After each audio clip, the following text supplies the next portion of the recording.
Today in front of me I have the ARLO Pro 3 bundle, and in today's video I'll show how you can check the serial number of both cameras and their respective power station.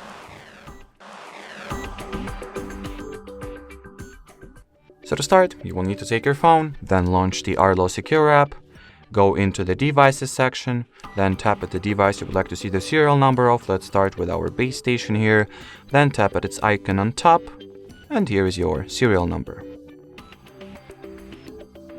In order to check the camera's S-Sense, on the other hand, you'll need to open their feed like that, then go into their settings, tap at the same icon on top, and you'll also find the serial number here.